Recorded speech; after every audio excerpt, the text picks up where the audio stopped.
اور حضرت مولانا خلیل احمد سہارنپوری رحمۃ اللہ علیہ کی بھی وہ شیخ تھے حضرت گنگوئی رحمۃ اللہ علیہ.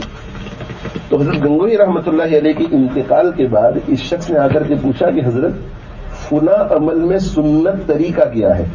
دیکھو یہ جستجو رہتی تھی ان کو کہ پوچھتے تھے کہ فلاں عمل کرتے ہوئے سنت طریقہ کیا ہے تاکہ اس کے مطابق ہم کریں.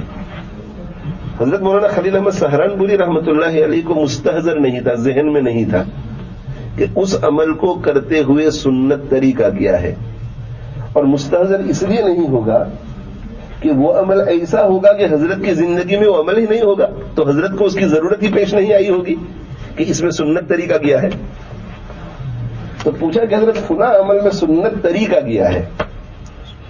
حضرت کو ذہن میں نہیں تھا, تو کہنا یہ چاہیے تھا کہ میں کتاب میں دیکھ کر بعد میں بتاؤں گا. مگر حضرت مولانا خلیل احمد سہارنپوری رحمۃ اللہ علیہ نے بجائے یہ کہنے کہ یہ فرمایا کہ تم نے حضرت مولانا رشید احمد گنگوہی رحمۃ اللہ علیہ کے ساتھ وقت گزارا ہے, کبھی تم نے حضرت مولانا گنگوہی رحمۃ اللہ علیہ کو یہ عمل کرتے ہوئے دیکھا ہے؟ تو کہا کہ ہاں میں نے حضرت کو یہ عمل کرتے ہوئے دیکھا ہے. تو پھر وہی سنت ہے, پھر وہی سنت ہے. یعنی مولانا گنگوہی رحمۃ اللہ علیہ کے ہر کام کو سنت طریقے کے مطابق کرنے کا اتنا یقین تھا مولانا خلیل احمد سہارنپوری رحمۃ اللہ علیہ کو کہ ان کے عمل سے سنت پر استدلال کیا جا رہا ہے کہ ان کا جو عمل ہے وہ ان سنت طریقے کے مطابق ہو. تو جتنی زیادہ سنتوں پر عمل کر سکے کرو. اور ظاہر ہے کہ اعلیٰ درجے کی سنت فرض ہے, اعلیٰ درجے کی سنت فرض ہے, اس کے بعد پھر واجب ہے, اس کے بعد پھر سنت مؤکدہ ہے, اس کے بعد پھر سنت غیر مؤکدہ ہے, اس کے بعد پھر یہ سارے مستحبات ہیں جن کو آداب بھی کہتے ہیں, کھانے کے آداب, سونے کے آداب. تو خوب اہتمام کرو اس کا. اللہ تعالیٰ شانو ہم سب کو عمل کی توفیق عطا فرمائے اور اللہ تعالیٰ حدیث کی برکات سے ہم سب کو مستفید فرمائے. وآخر دعوانا الحمد للہ رب العالمین وصلی اللہ علیہ محمد وعلی آلہ وصحبہ.